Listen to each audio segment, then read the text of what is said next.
Hey, bud, how you doing? Yeah. No, I'm out here in the woods.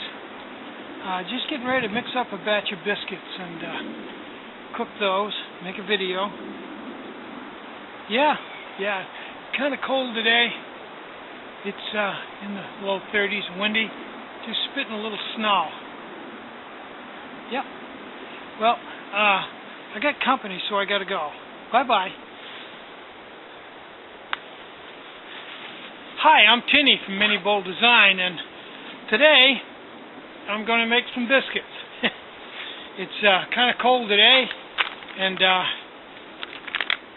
it's spitting a little snow, but I think it's a good day for biscuits. So, let's get started. I'm using Bisquick buttermilk biscuit. Yada yada yada, just add water. And I don't measure it, it's just for me, maybe half a package. And don't add much water to it. I want it as thick as possible, kind of make a ball. It seems to work a lot better that way than if you make it like a drop biscuit. I've had pretty good success doing this. Sometimes I get it a little too thin and have to add a little more batter, like I just did. This is a great oven. You can see I got it percolating here. It's a pretty nice rig. It's pretty versatile. You can go out and bake about anywhere with very little work. It's amazingly simple.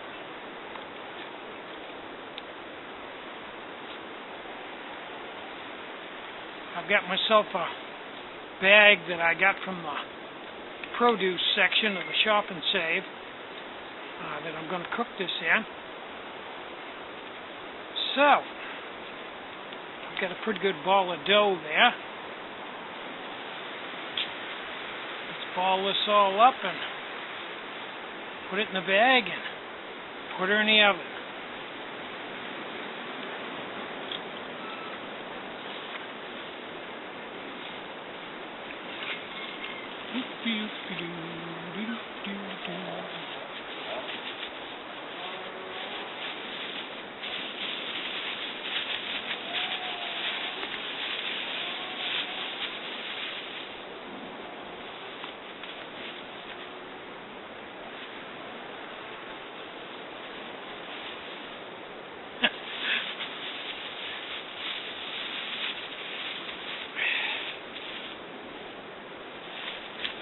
There we go.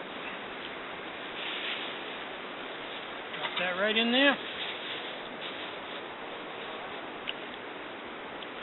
And away we go. Life is good. Now this will take about 20 minutes. So if you didn't bring a stopwatch with you, you can just check it every so often by taking the lid off and opening it up and looking at it. Sometimes I stick a toothpick in it to see if it's done, but actually I'm going to use a stopwatch because that's by far the easiest way to do it. If you wait with a stopwatch, if you wait 20 minutes, it'll be pretty much perfect because just the way it's set up. If you keep your stove fueled up and keep it boiling, the heat is so even that in 20 minutes it'll always be the same. So while we're waiting for that to cook, I'm going to show you some video where earlier today, before I sat down here, I went out and looked at some trees. And I wanted to show you some of the trees in the area and give you some idea. I think I'll do that once every day. Today we're going to look at white birch and gray birch. So let's go look at that video.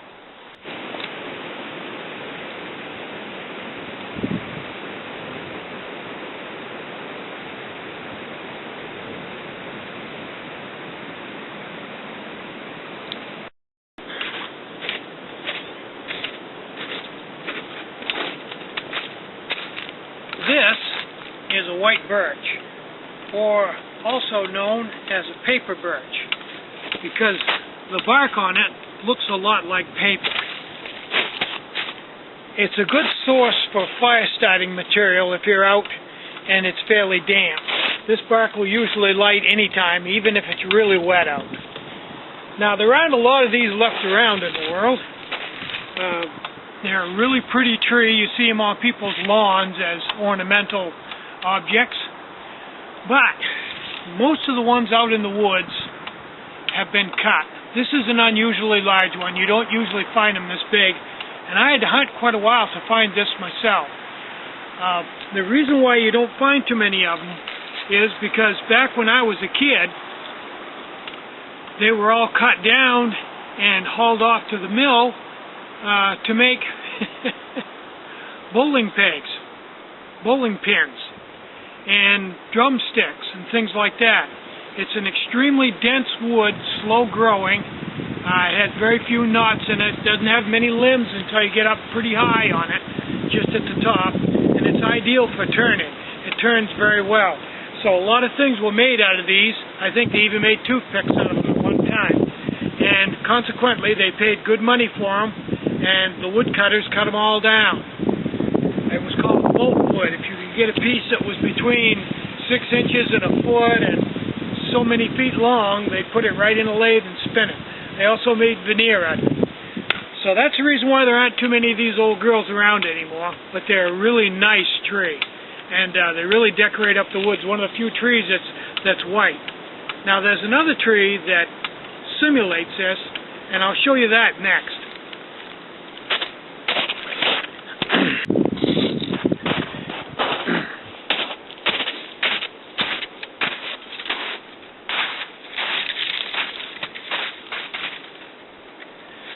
Okay, this looks very similar to a white birch, but it's a gray birch actually. And you never find these very big because they have a real bad habit of growing up to about 6 inches in diameter and then rotting out at the base and just falling over. They have a really shallow root system, and they don't stand up well to weather. They're one of the first trees to come into a new area if you cut, and they're one of the first ones to rot and die out. Instead of having the nice white skin and the nice paper, they have a lot thinner paper. You can see it's almost like dandruff. And they have all these little black blotches on them, hence the name gray birch instead of white birch. They're not as pretty a tree, and although white birch makes excellent firewood, these, if you cut them up and put them in the woodshed, they tend to mildew and rot unless you score all the bark on them. So they're really not much of a tree, but from a distance, they look just like a white birch, and a lot of people have them on their lawns, and a lot of people have them fall down on their lawns.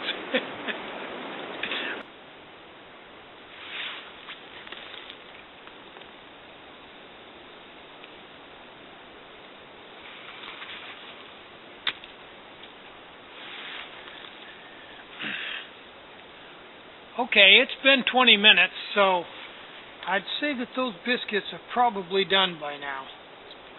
So I'm going to pull them out and see what they look like.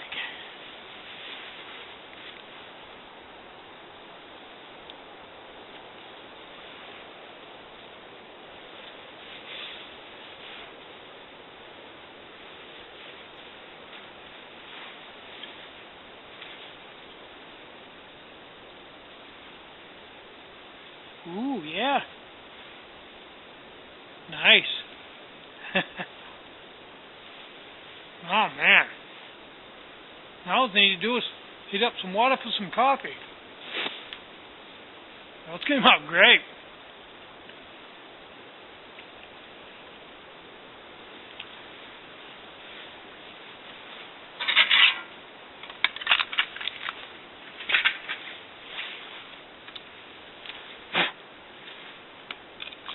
I'm Kenny from Medieval Design.